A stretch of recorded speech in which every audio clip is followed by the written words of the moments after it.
Solve करते हैं। जैसे कि हमने अभी तक इस टाइप के डेरिवेटिव को सॉल्व करना सीखा था कि ऐसे फंक्शन जिनमें एक्स वाई और वाई डैश इंक्लूड है, इनमें यूलर इक्वेशन इम्प्लीमेंट करते थे और सोल्यूशन निकालते थे। बट ऐसे फंक्शनल जिसमें वाई डैश के अलावा मान लीजिए वाई डबल डैश या फिर और हायर में जैसे वाई ट्रिपल डैश हो गया, वाई फोर्थ डेरिवेटिव हो गया, इस टाइप के हायर डेरिवेटिव अगर फंक्शनल में है तो उनको कैसे सॉल्व किया जाता है। तो इस टाइप की इक्वेशंस को सॉल्व करने के लिए जो फॉर्मूला यूज़ किया जाता है उसे कहते हैं यूलर पॉइजन इक्वेशन कहते हैं। ठीक है, मान लीजिए अगर वाई डबल डैश तक है उस फंक्शनल में डेरिवेटिव, तो उसके लिए जो फॉर्मूला बनेगा वो बनेगा डेल एफ पॉन में del Y minus D by D x del f upon में डेल वाई डैश। यहाँ तक का तो सेम फॉर्मूला है जो सिंगल डेरिवेटिव के लिए आप यूज़ करते थे। जब सेकेंड ऑर्डर का हो जाएगा तो बस और एक टर्म इंक्लूड कर देंगे, d two x upon D x square of del F upon del Y double dash is equal to zero. Clear हो गया। अब अगर इसी में मान लीजिए और हायर ऑर्डर का डेरिवेटिव इंक्लूड होता है यानी कि वाई ट्रिपल डैश भी होता है, तब इसका फॉर्मूला कैसे बनाएंगे। तो देखिए पिछला फॉर्मूला सेम रहेगा, डेल एफ अपॉन में del Y minus D by D x of del F upon में del Y dash plus D two upon D x square of del F upon del Y double dash. यहाँ तक same रहेगा, चूँकि triple dash भी है तो alternate side में minus plus फिर से minus d cube upon D x cube of del F upon del y triple dash is equal to zero. तो इसका फॉर्मूला ये हो जाएगा। इस तरीके से आप अगर फोर्थ ऑर्डर का डेरिवेटिव शामिल है तो एक और टर्म ऐड हो जाएगा। तो इस तरीके से आप यूलर पॉइजन इक्वेशन आप रेडी कर सकते हैं। इस पे बेस्ड एक क्वेश्चन देख लेते हैं। आपको गिवन है एक functional 2xy plus y triple dash का स्क्वायर, तो आपको इसका एक्सट्रीमम फाइंड आउट करना है। तो ऑब्वियसली बात इसमें हायर ऑर्डर डेरिवेटिव यूज़ किया है तो आपको यूलर पॉइजन फार्मूला इम्प्लीमेंट करना पड़ेगा। तो पहले आप फार्मूला लिख लेते हैं। 3 ऑर्डर तक के लिए होता है फार्मूला डेल एफ अपॉन में del Y minus d upon D x of del F upon del Y dash plus D two upon D x square of del F upon del Y double dash plus d cube upon D x cube of del F upon del y triple dash is equal to zero. पहले सारी values find out कर लेते हैं। f is equal to 2xy plus y triple dash का square है, तो del F upon में del y कितना हो जाएगा 2x हो जाएगा, del F upon del Y dash हो जाएगा ज़ीरो क्योंकि वाई डैश है नहीं, डेल एफ अपॉन में वाई डबल डैश भी ज़ीरो हो जाएगा क्योंकि वाई डबल डैश भी नहीं है, डेल एफ अपॉन में डेल वाई ट्रिपल डैश अगर निकालेंगे तो ये तो ज़ीरो हो जाएगा। इसको सॉल्व करके 2y ट्रिपल डैश लिख सकते हैं। ये सारी वैल्यूज़ जो है वो हम इसमें सब्स्टिट्यूट कर लेंगे। 2x इसकी वैल्यू ज़ीरो है, इसकी वैल्यू ज़ीरो है, आगे वाली वैल्यू हम सब्स्टिट्यूट कर देंगे। D cube upon D x cube इसकी वैल्यू है 2y triple dash, 2y triple dash is equal to zero. आगे कंटिन्यू सॉल्व करिए प्लस 2।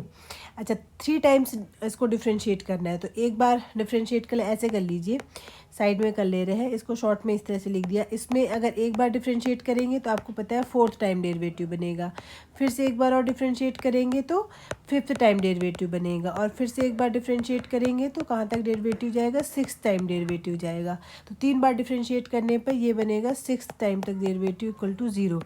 इसको चाहें तो आप ऐसे लिख सकते हैं, अगर आपको इसमें थोड़ा सा प्रॉब्लम हो रही है समझने में, ये बन जाएगा। ठीक है, यहाँ तक बना कि 2 को कॉमन करके ज़ीरो ले जाएंगे तो ये वाई डबल डैश और प्लस एक्स थोड़ा सा यहाँ पे मिस्टेक हो गया, अल्टरनेट साइन होता है तो प्लस है तो यहाँ पे माइनस हो जाएगा, तो यहाँ पे भी माइनस साइन आएगा, यहाँ पे भी माइनस साइन आ जाएगा, और इसको भी माइनस कर देते हैं, इसको भी माइनस कर देते हैं। तो इस तरीके से ये बनेगा आपका y double dash is equal to x, y six derivative is equal to x. ये आपकी डिफरेंशियल इक्वेशन आ गई है यूलर पॉइजन फार्मूला यूज़ करके। अब आप इसको सॉल्व करेंगे और यहाँ से वाई की वैल्यू सिंपल डेरिवेटिव है, ठीक है। तो इसको ऑर्डिनरी डिफरेंशियल इक्वेशन में आपने जो मेथड सीखे थे सी एफ और पी आई निकालने के, वहाँ से सॉल्व करेंगे आप इसको। तो पहले सी एफ निकालिए, ऑक्सिलरी इक्वेशन क्या बनेगी, यहाँ पे कितने ऑर्डर का डेरिवेटिव है, सिक्स्थ ऑर्डर का, तो जो इसकी ऑक्सिलरी इक्वेशन बनेगी वो बनेगी m की power 6 is equal to zero. तो m के कितने रूट आएंगे, 6 जीरो आएंगे, और 6 जीरो जो है वो 6 टाइम रिपीट होगा, तो रिपीटेड रूट आते हैं और रियल रूट है। तो जो CF हो जाएगा वो कैसे देंगे आप, C1 plus C2x plus C3x square, 6 बार जीरो है तो 6 कांस्टेंट आएंगे, x³ प्लस C5x की पावर से 4 हो जाएगा, प्लस C6x की पावर 5। कितने टर्म हो गए, C6 तक हो गया, तो ये हो गया इसका CF।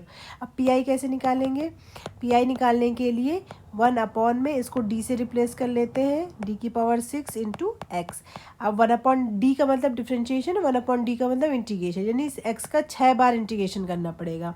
तो पहली बार इंटीग्रेशन करेंगे तो कितना बनेगा, integration of x 1 upon D की power 5 is into x square upon 2। फिर अगली बार डिफ्रेंशिएशन करेंगे तो इस तरीके से आप हर बार इसका इंटीग्रेशन करते जाएंगे, इज इक्वल टू बनेगा 1 raise to the power D की power 4 integration of x square upon 2। ठीक है, एक डिफ्रेंशिएशन कम किया और उसको इंटीग्रेशन बना दिया, एक्स स्क्वायर अपॉन 2, ये हो जाएगा 1 अपॉन D की पावर 4, इसको आप लिख सकते हो x³ अपॉन 3 इंटू 2 तो है ही ऑलरेडी, ये हो जाएगा। फिर से एक बार इंटीग्रेट करेंगे तो ये करेंगे x की पावर 4 अपॉन 4, 3 इंटू 2 ऑलरेडी है आपका।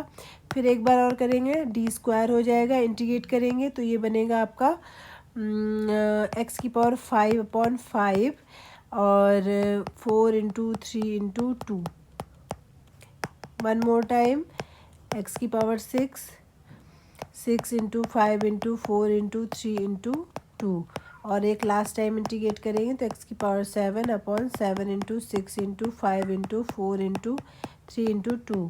अगर आप ध्यान से देखेंगे तो नीचे आप इसको फैक्टोरियल 7 लिख सकते हैं। तो सोल्यूशन कैसे दिया जाता है, CF प्लस PI करके। तो CF आपने देखा था आया था C1 C2x plus C3x square plus C4x³ plus C5x की पावर 4 प्लस C6x की पावर 5 प्लस PI यानी कि x की पावर 7 अपॉन फैक्टोरियल 7। तो जो गिवन इक्वेशन थी फंक्शनल की, उसका जो एक्सट्रीमम होगा वो आप यहाँ से देंगे। और क्योंकि इसमें कुछ भी बाउंड्री कंडीशंस नहीं मेंशन की हुई थी, अगर वो बाउंड्री कंडीशन मेंशन की होती तो इसमें क्योंकि 6 कांस्टेंट है तो इसमें 6 बाउंड्री कंडीशन दी होती, और उनकी हेल्प से फिर आप इन कांस्टेंट की वैल्यू निकालते, जो भी ये कांस्टेंट्स हैं अगर गिवन होती तो। इसमें गिवन नहीं है तो आपका यही आंसर होगा। ओके, कुछ नहीं है, बस थोड़ा सा फॉर्मूला एक्सटेंड कर देना है, बाकी प्रोसेस वही है इसको सॉल्व करने का।